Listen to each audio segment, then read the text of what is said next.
India Legal presents Courts Roundup.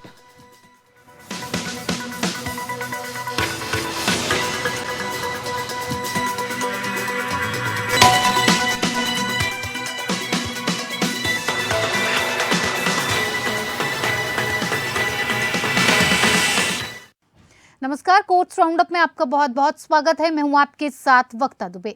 इस bulletin में अगले आधे घंटे हम आपको कोर्ट से जुड़ी तमाम छोटी बड़ी खबरों से रूबरू करवाएंगे। कोर्ट की कार्यवाही और सुप्रीम कोर्ट से लेकर हाई कोर्ट और लोअर कोर्ट्स तक के फैसलों को आपके सामने रखेंगे। लेकिन आगे बढ़ने से पहले नजर डाल लेते हैं हेडलाइंस पर। यूएपीए के प्रावधान पर सुप्रीम कोर्ट ने दी व्याख्या। कहा, अपराध का केस बनाने के लिए बैंड संस्था की मात्र सदस्यता पर्याप्त है।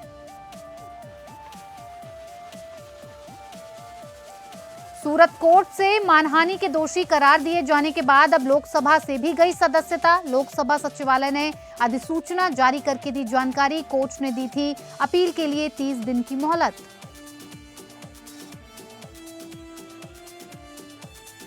कोविड में पैरोल पर रिहा कैदियों को अब करना पड़ेगा 15 दिनों के अंदर सरेंडर। सुप्रीम कोर्ट ने दिया निर्देश।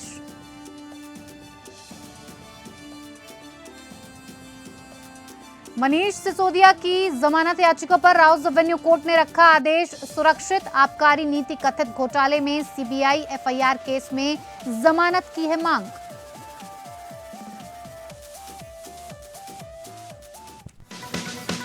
India Legal presents Courts Roundup.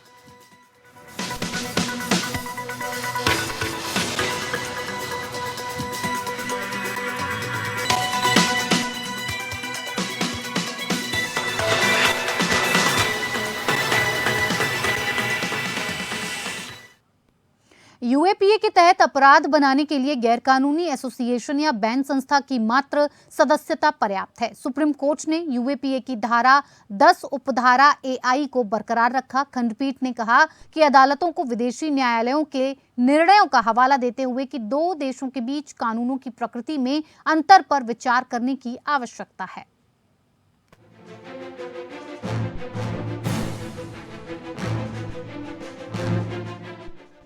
Supreme court ने यूएपीए पर अहम फैसला दिया है। अदालत ने कहा है कि केंद्र सरकार द्वारा गैर कानूनी घोषित एसोसिएशन की सदस्यता गैर कानूनी गतिविधि रोकथाम अधिनियम या यूएपीए के तहत अपराध गठित करने के लिए पर्याप्त है। ऐसा करते हुए justice MR Shah, CT Ravi Kumar और संजय करोल की खंडपीठ ने यूएपीए की धारा 10A1 की वैधता को बरकरार रखा, जिसे पहले 2011 में न्यायालय की एक खंडपीठ ने पढ़ा था। खंडपीठ ने आयोजित किया यूएपीए का उद्देश्य कुछ गैर कानूनी गतिविधियों को रोकना और उन्हें रोकना है। यूएपीए का उद्देश्य प्रावधानों के तहत व्यक्ति को एक गैर कानूनी संगठन के सदस्य को दंडित करना है। इस प्रकार धारा 10(1) के तहत पूरी तरह से संविधान के अनुच्छेद 19(1)(a) और 19(2) के अनुरूप और इस प्रकार यूएपीए के उद्देश्यों के अनुरूप है। न्यायालय के समक्ष एक अन्य प्रश्न ये था कि क्या केंद्रीय कानून के प्रावधानों को बिना केंद्र के पक्ष सुने रद्द किया जा सकता है। इस पहलू पर न्यायालय ने कहा, अगर उनकी बात नहीं सुनी गई तो राज्य को भारी नुकसान होगा। केंद्र को 10(1) को सही ठहराने के लिए प्रस्तुतियां देनी चाहिए थी और उद्देश्य क्या थे। धारा 10(a) को देखते हुए इस न्यायालय द्वारा नहीं पढ़ा जाना चाहिए था, खासकर तब धारा की संवैधानिक वैधता प्रश्न में नहीं थी।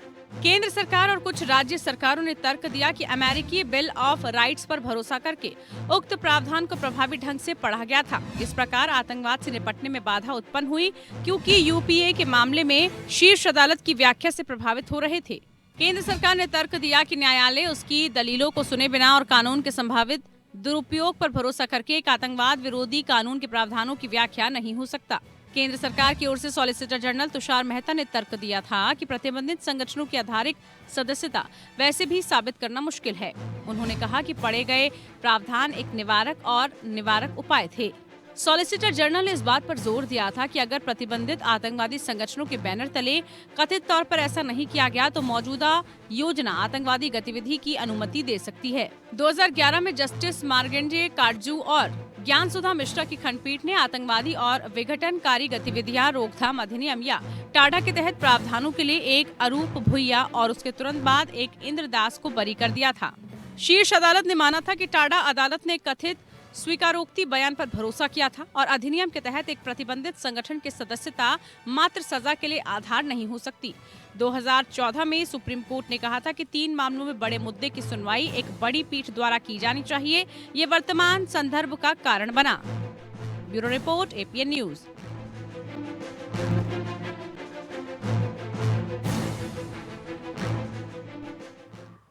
4 साल पुराने एक आपराधिक मानहानि में 2 साल की सजा मिलने के एक दिन बाद शुक्रवार को कांग्रेस नेता राहुल गांधी की लोकसभा की सदस्यता रद्द कर दी गई है। लोकसभा सचिवालय ने एक अधिसूचना जारी करके ये जानकारी दी है। अधिसूचना में बताया गया कि केरल की वायनाड लोकसभा सीट के सांसद राहुल गांधी को सजा सुनाए जाने के दिन यानी 23 मार्च 2023 से अयोग्य करार दिया जाता है। ऐसा भारतीय संविधान के अनुच्छेद 102(1) और जन प्रतिनिधित्व अधिनियम 1951 के तहत किया गया है। सुप्रीम कोर्ट ने 11 जुलाई 2013 को अपने फैसले में कहा था कि कोई भी सांसद या विधायक निचली अदालत में दोषी करार दिए जाने की तारीख से ही संसद या विधानसभा की सदस्यता के लिए अयोग्य घोषित हो जाएगा। कोर्ट ने लिली थॉमस बनाम भारत सरकार के केस में यह आदेश दिया था। इससे पहले कोर्ट का आखिरी फैसला आने तक विधायक या सांसद की सदस्यता खत्म नहीं करने का प्रावधान था। आइए अब समझते हैं कि राहुल के खिलाफ मानहानि का केस कितना मजबूत है और अदालत में राहुल की टीम की रणनीति क्या होगी।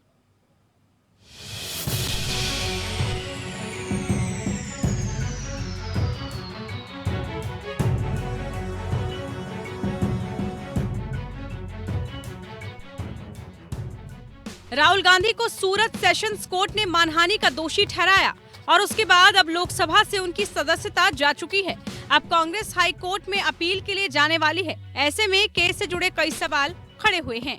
23 मार्च 2023 को मुख्य न्यायिक मजिस्ट्रेट सूरत एच वर्मा ने कांग्रेस सांसद राहुल गांधी को भारतीय दंड संहिता की धारा 499 और 500 के तहत आपराधिक मानहानि के अपराध के लिए दोषी ठहराते हुए 2 साल की कारावास की सजा सुनाई और 15,000 रुपए का जुर्माना भी लगाया। अदालत ने 30 दिनों के लिए उसकी सजा को निलंबित कर दिया है, लेकिन उनकी सजा को नहीं और उसे अपने फैसले के खिलाफ अपील दायर करने में सक्षम बनाने के लिए जमानत दे दी है। मानहानि के इस विशेष मामले का एक असामान्य पहलू ये है कि याचिकाकर्ता पूर्णेश मोदी ने पिछले साल गांधी के मुकदमे पर उच्च न्यायालय से रोक लगाने की मांग की और लगभग 12 महीनों तक कार्रवाई में देरी करने में सफल रहे। आमतौर पर मामले में आरोपी कार्रवाई पर रोक लगाने की मांग करता है। 11 महीने के अंतराल के बाद शिकायतकर्ता 16 फरवरी 2023 को उच्च न्यायालय में रोक हटाने की मांग करते हुए कहा कि रिकॉर्ड पर पर्याप्त सबूत आ गए हैं। पूर्णेश मोदी का उस मुद्दे को फिर से शुरू करने का फैसला, जिसे उन्होंने खुद 1 साल के लिए रोक रखा था, राहुल गांधी द्वारा नरेंद्र मोदी पर तीखा हमला करने के बमुश्किल 1 हफ्ते बाद आया। तो आज जो मुद्दे आपके समक्ष हैं उनके 2 व्यापक आयाम हैं। एक राजनीतिक है, एक कानूनी है। लेकिन राजनीतिक आयाम सबसे महत्वपूर्ण, सबसे व्यापक, सबसे अहम है।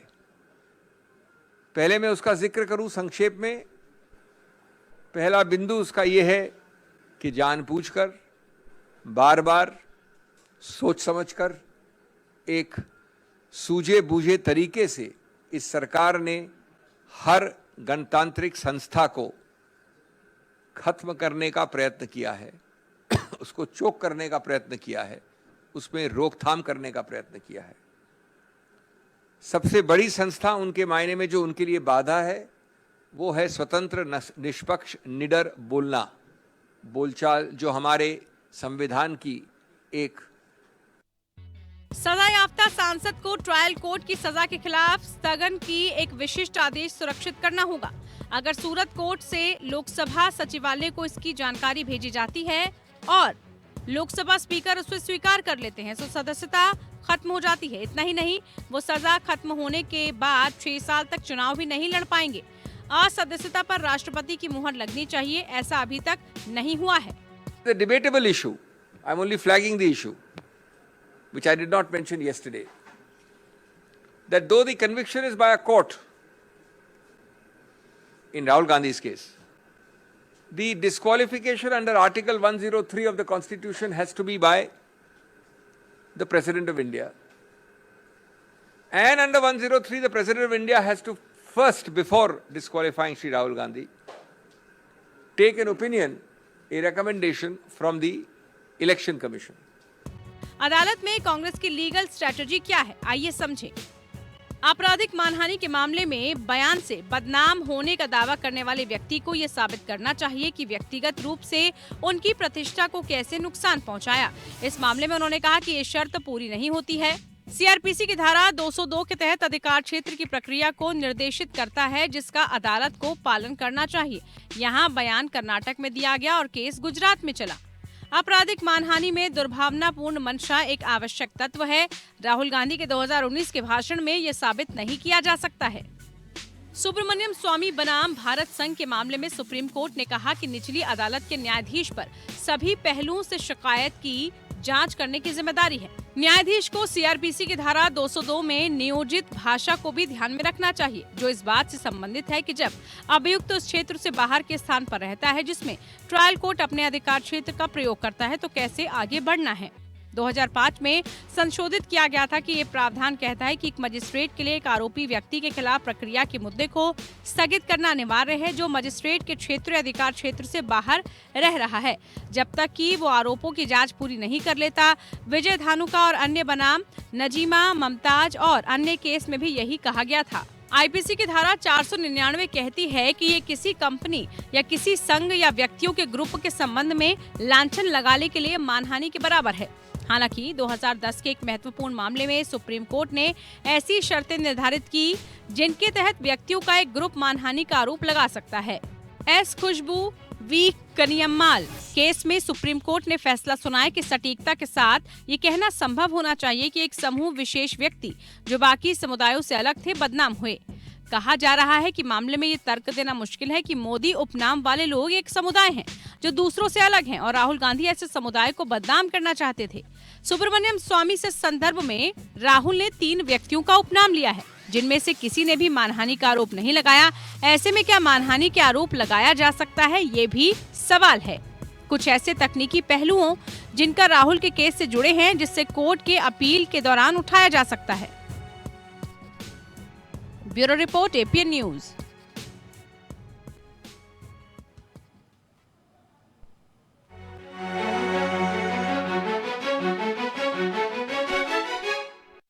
चलिए आइए अब समझते हैं मानहानि केस की बारीकियों को। हमारी इंडिया लीगल वेब टीम के लीगल रिपोर्टरों आपको बताएंगे कि मानहानि केस की पेचीदगियां क्या हैं।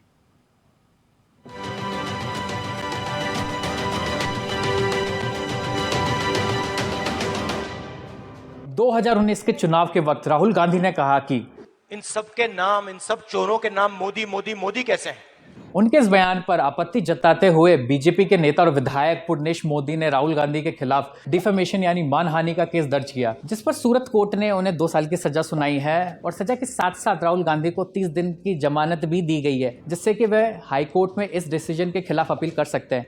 अब ये डिफेमेशन या मानहानि होती क्या है, चलिए समझते हैं। जब किसी इंसान के खिलाफ कुछ ऐसा बोला, लिखा या आरोप लगाया जाए जिसका इरादा नुकसान पहुंचाना हो या सामने वाले की इमेज खराब करना हो, तो ऐसे मामले मानहानि के दायरे यानी कि आईपीसी सेक्शन 499 और 500 के अंदर आते हैं। इसमें 2 साल की सजा, जुर्माना या दोनों हो सकता है। आपको बता दें कि राहुल गांधी हाई कोर्ट में अपील तो कर सकते हैं, लेकिन अगर कोर्ट उनकी अपील सुनने से मना करता है तो as per section 8 sub section 3 of the representation of the people's act तो उनको 2 साल की सजा तो होगी ही, साथ ही उनकी लोकसभा की मेंबरशिप भी चली जाएगी।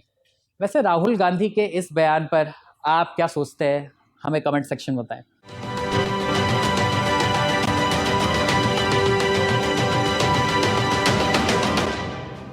चलिए वक्त हो गया एक छोटे से ब्रेक का, जल्द हाजिर होंगे।